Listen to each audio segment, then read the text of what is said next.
Hello friends, welcome back to my YouTube channel Plants Sports in Bonsai. I am Pranav here. আমার triple trunk বটের bonsai এর উপর আজ কাজ করছি। একে আমি প্রুনিং করব এবং গাছটিকে পুরোপুরি ডিফোলিয়েট করে দেব, অর্থাৎ পুরো যত পাতা আছে এর সবগুলিকে আমি ছেটে দেব। তো বন্ধুগণ, ডিফোলিয়েশন কেন করতে হয়, আমরা কেন বনসাইকে ডিফোলিয়েট করব, বিশেষ করে এই ফাইকাস প্রজাতির বট বনসাই। তো এর কারণ হলো বটের পাতা বেশ বড় বড় হয়। তো বড় পাতার বনসাই গাছ দেখতে ততটা ভালো লাগে না, যতটা নাকি ছোট পাতার গাছ দেখতে সুন্দর হয়। তো তবে আমরা কেন ডিফোলিয়েশন করব? ডিফোলিয়েশন এই জন্য করব যে ডিফোলিয়েশন করলে, বারবার ডিফোলিয়েট করলে পাতার যে সাইজ সেটা ছোট হবে, রিডিউস হবে, এবং ডিফোলিয়েশন করে প্রুনিং করলে নতুন নতুন ব্রাঞ্চ তৈরি হবে। তাই গাছকে ডিফোলিয়েশন করা। তো এই বনসাইটিকে আজ আমি ডিফোলিয়েট করছি। এর সবগুলি পাতা আমি ছেটে নেব এবং প্রুনিং করে দেব। এর থেকে 15 থেকে 20 দিনের মধ্যে এতে নতুন পাতার কুড়ি আবার বেরিয়ে যাবে এবং কম্পারেটিভলি সেই পাতাগুলির সাইজ অনেকটাই ছোট হয়ে আসবে। তো বছরে আমি 2-3 বার ডিফোলিয়েশন করি গ্রোয়িং সিজনে। শীতকালে অবশ্যই করা ঠিক হবে না ডিফোলিয়েশন। স্প্রিং এবং গ্রীষ্মকালে ফাইকাসের উপর ডিফোলিয়েশন করলে এর রেজাল্ট ভালো হয়, খুব তাড়াতাড়ি আবার নতুন গ্রোথ চলে আসে। তো এই হলো কেন আমরা ডিফোলিয়েশন করব। ডিফোলিয়েশন করলে পাতার যে আকার সেটা ছোট হবে এবং নতুন নতুন শাখা প্রশাখা বেরোবার সুযোগ থাকবে, তৈরি হবে। তো ডিফোলিয়েশন করবার সময় একটা জিনিস খেয়াল রাখতে হবে, এই পাতাকে যখন আমরা ছেটে নিচ্ছি, লক্ষ্য করলে দেখতে পাবেন আমি এর পাতার যে বোটা অনেকটাই রেখে রেখে কাটছি, অর্থাৎ বোটার একদম গোড়া থেকে আমি ছাঁটাই করছি না।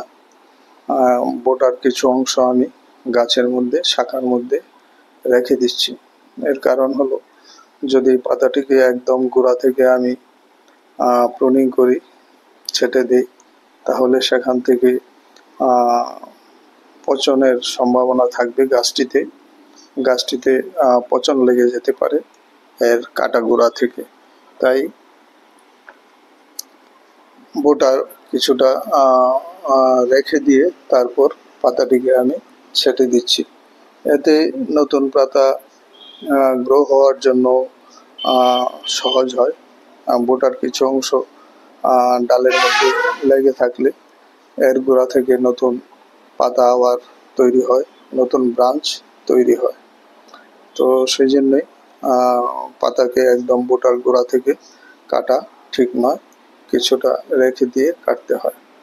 তো এখন আমি একে কিছু ব্রাঞ্চগুলিকে সামান্য প্রুনিং করে দিচ্ছি, যেন আরও নতুন নতুন ব্রাঞ্চ এর থেকে তৈরি হতে পারে এবং এর ক্যানোপিটা যেন আরও ঝাঁকালো এবং বড় হয়, সেজন্য।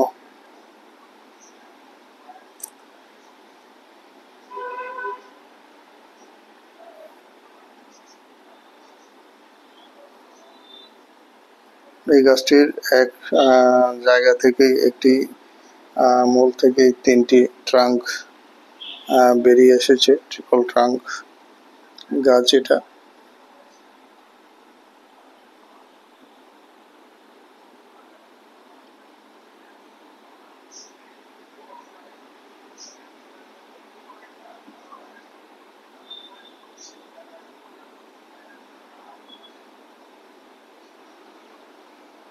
এখন গ্রীষ্মকাল, তাই 15 থেকে 20 দিনের মধ্যে অবশ্যই নতুন পাতা এবং কুড়ি গাছটিতে আবার চলে আসবে।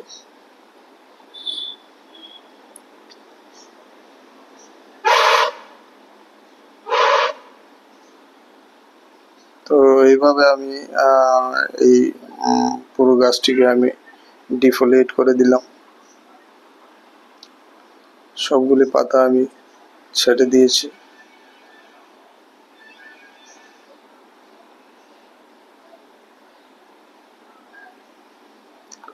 বটের বনসাই করার জন্য এই কাজটি মাঝে মাঝে করতে হয়, না হলে গাছটি জাকড়া হবে না, সোজা গাছটি বেড়ে যাবে এবং এর পাতাগুলিও বড় হতে থাকবে।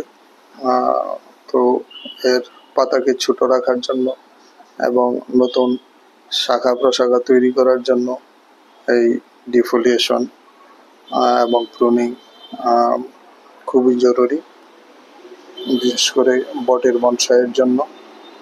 তো এই ছিল এর উপরে আজ আমার কাজ, আমি করে নিয়েছি। আশা করি 15 দিনের মধ্যে এতে আবার নতুন পাতাগুলি চলে আসবে। তো ভিডিওটি ভালো লাগলে লাইক করতে ভুলবেন না। যারা নতুন দর্শক, চ্যানেলটিকে সাবস্ক্রাইব করে বেল আইকনটি চেপে দেবেন, তাহলে সব ধরনের নোটিফিকেশন এসে যাবে নতুন নতুন ভিডিওর।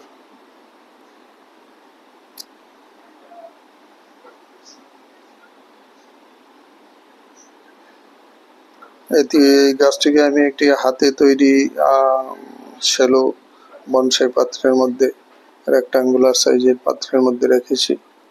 তো গাছটি যখন আরো পরিণত হবে তখন একে আমি রিপোর্টিং করব। আপাতত এই গাছটি এখানেই বড় হবে। গাছটির গোড়াতে দেখুন অনেকগুলি সারফেস রুট তৈরি হয়েছে, চারদিকে এগুলি সুন্দরভাবে ছড়িয়ে পড়ছে। তো আশা করি এর থেকে একটি সুন্দর সারফেস রুটও পাবো। তো ভিডিওটি আজ এখানেই শেষ করছি, আবার দেখা হবে নতুন ভিডিও নিয়ে। সবাই খুব ভালো থাকবেন, নমস্কার।